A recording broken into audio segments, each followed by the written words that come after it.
Doctor साहेब, काल तुम्ही उमेदवारी तुमची भाजपसोबत तुम्ही शिवसेनेतून भाजपसोबत केलात, बरोबर आहे. आणि काल भारतीय जनता पार्टीने अचानक तुमची उमेदवारी रद्द करून वडेट्टीवार साहेबाला उमेदवारी दिली. बरोबर आहे की गेल्या 4-5 महिन्यापासून तुम्ही बघत असाल की नगराध्यक्षपदाचे उमेदवार पूर्ण वसमत जनतेला माहिती की डॉक्टर केतनवार साहेब हे नगराध्यक्षपदाला उभा राहणार आहेत. त्याप्रमाणे आपण तयारी केली होती, सर्व जनतेने बघितलेलं आहे. पहिल्यांदा काँग्रेस पक्षाकडून मला जेव्हा मी इकडच्या पक्षामध्ये आलो तेव्हा मी त्यांना विचारलं होतं की बाबा आता हे आमदारकीचे इलेक्शन झाल्यानंतर की नगराध्यक्षपदाला मला उमेदवारी मिळेल का, तर त्यांनी सांगितलं होतं की उमेदवारी तुम्हाला देता येणार नाही. आणि त्यानंतर मी तो पक्ष सोडला. इकडे आल्यानंतर ह्यांनी पण म्हणले की बाबा मला नगराध्यक्षपदाची उमेदवारी देऊ. ऐन टाईमला त्यांनी माझं पक्षाचं तिकीट कट केलं. नंतर BJPने आपल्याला बोलून 2 नंबरला आपलं नाव टाकलेलं आहे. त्यावेळेलाही मी त्यांना सांगितलं की बाबा याच्यामध्ये धोका नको, तुम्ही 1 नंबरला नाव टाका, नाही तर मला नाही दिले तरी चालेल, कारण मी अपक्षाची तयारी केलीच होती. परंतु तो 1 नंबरला न टाकता त्यांनी 2 नंबरला टाकलं, कारण त्यांचे उमेदवार म्हणत होते की मी माघार घेतल्यानंतर 2 नंबर तुम्हीच राहता आणि तुमची उमेदवारी पक्की होईल. परंतु काल अचानक त्यांच्या पक्षश्रेष्ठींनी सांगितले की आम्हाला जुनाच उमेदवार द्यायचा. त्याच्यामुळे मी आता असं ठरवलेलं आहे की मी म्हणजे माझी मिसेस सविता केतनवार हे नगराध्यक्ष म्हणून अपक्ष उमेदवार आहेत. काल जे राज्यमंत्री आले होते, राज्यमंत्र्यांसमोर तुम्ही म्हणालात की आपल्याला भाजपला समर्थन द्यायचे, काय तुमच्यावर काय दबाव तंत्राचा वापर केला होता का त्यांनी, काय सांगा? नाही, दबाव तंत्राचा वापर नाही, ही राजकीय खेळी असेल. त्यांच्या पक्षाने निर्णय घेतलेला आहे की बाबा जर समजा आता नवीन उमेदवार एका दिवसातच येऊन जर नगराध्यक्षपदाची उमेदवारी घेत असेल तर त्यांच्या कार्यकर्त्यावर अन्याय होईल असं त्यांना वाटलं असेल. ते मी कसं सांगू, परंतु श्रेष्ठींनी त्यांचा निर्णय घेतलेला आहे की मला नाकारून त्यांनी जुनेच उमेदवार दिलेले आहेत. आणि सगळ्यात महत्त्वाचं आहे की वसमतमध्ये आपल्याला नगरपालिकेमध्ये एंट्री जी मारायची आहे त्याचं कारण उद्देश आमचा नगरपालिकेच्या राजकारणामध्ये की किंवा तिथं नगराध्यक्षपद मिळवण्यासाठी आम्हाला सेवा करायची आहे. आणि सेवा करण्यासाठी उमेदवार बदला ही मी सगळ्या राजकीय मंडळीला सांगत होतो आणि सगळ्या पक्षांना सांगत होतो. तर आता तुम्ही बघितलं असेल की तिन्ही उमेदवार तेच आहेत, जुनेच उमेदवार आहेत.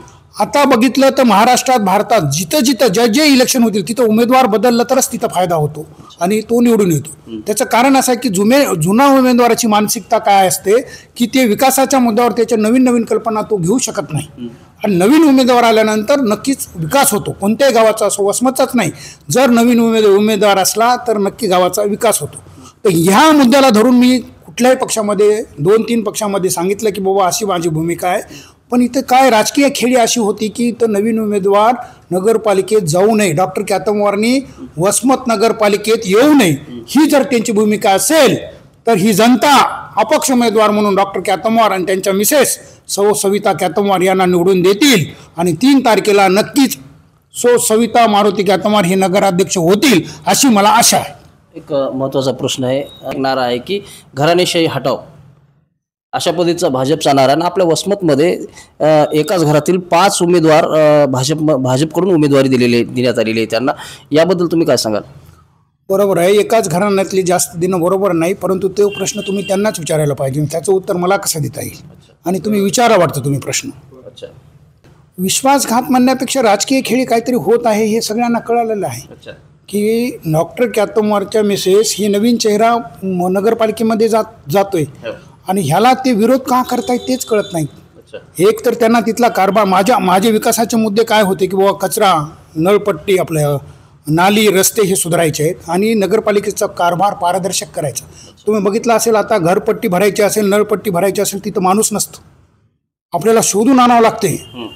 आणि नुसतं आपल्याला पैसे भरायचे तरी तिथे माणसं नसतात. कारभार एकदम असं भोंगळ कारभार झालेला आहे, ते सुधारणा आपल्याला करायची आहे.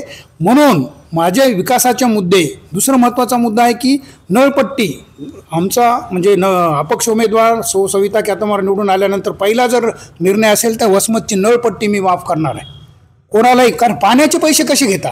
आणि हा निर्णय पूर्ण महाराष्ट्रात पहिला वसमत नगरपालिकेचा राहील. कारण आपल्याला वाटतं नळपट्टी कमी आहे, परंतु गोरगरीब पैसे भरू शकत नाही. जसं केजरीवाल साहेबांनी दिल्लीमध्ये वीज बिल माफ केलं होतं पूर्ण, तसं इथं नळपट्टी आपण पहिला निर्णय घेणार आहे. आणि विकासाच्या मुद्द्यावर लोकांची सेवा करण्याचा हा माझा भाव आहे, म्हणजे सेवा करण्याचीच वृत्ती आहे. तुम्ही आमचे दवाखाना असो, कुठलेही असो, सामाजिक कार्य असो, तुम्ही बघितलेलं आहे. आणि वसमतच्या जनतेचा माझ्यावर विश्वास आहे, म्हणून असं म्हणतो की त्यांच्याकडं पक्ष आहे, माझ्याकडे जनता आहे. मागच्या 9 वर्षामध्ये एकहाती सत्ता होती, ज्यांनी विकास केला, काय केला आणि तुमचं विकासाचं विजन काय असेल? आत्ताच सांगितलं की विकासाचं विजन एक तर कचऱ्याचं व्यवस्थापन, नाली आणि रस्ते ह्यांचं चांगलं व्यवस्थापन करणे. दुसरा महत्त्वाचा मुद्दा आहे की पाणी पुरवठा. पाण्याची एवढा पाऊस पडून सुद्धा पाण्याची व्यवस्था वसमतमध्ये नाही आहे. 15-15 दिवसाला 8-8 दिवसाला नळाला पाणी येते. तर तसं न करता आठवड्यातून 2दा, मी तर म्हणेल की जर तिथं मला नियोजन करायचं असेल तर डेली नळाला पाणी आलं पाहिजे, ही एक व्यवस्था करणार. आणि पारदर्शक कारभारामध्ये पारदर्शकता. मतदारांना परत काय आवाहन करणार तुम्ही? मतदारांना नक्कीच एक आवाहन करेल की एकच डोक्यामध्ये लक्षात ठेवतील आणि मतदार माझ्या बाजूने येतील.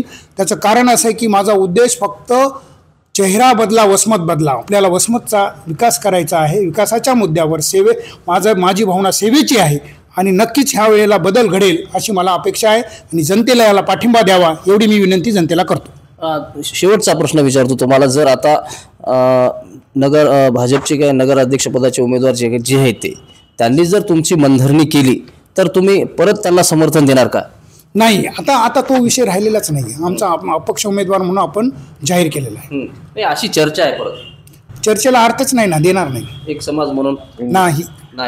तर हे होते डॉक्टर मारुती ग्यातमार, जे आहे ते काल अचानक उमेदवारी रद्द झाली आणि आज ताकदीने लढणार अशी म्हणून पूर्ण शहरामध्ये वाऱ्यासारखी चर्चा पसरली. आणि दुसरा जो आहे तो महत्त्वाचा मुद्दा म्हणजे एक समाज म्हणून जरी उमेदवार यांनी मनधरणी केली तरी उमेदवारी मागे न घेण्याचा निर्णय स्वतः सविताताई ग्यातमार यांनी घेतलेला आहे.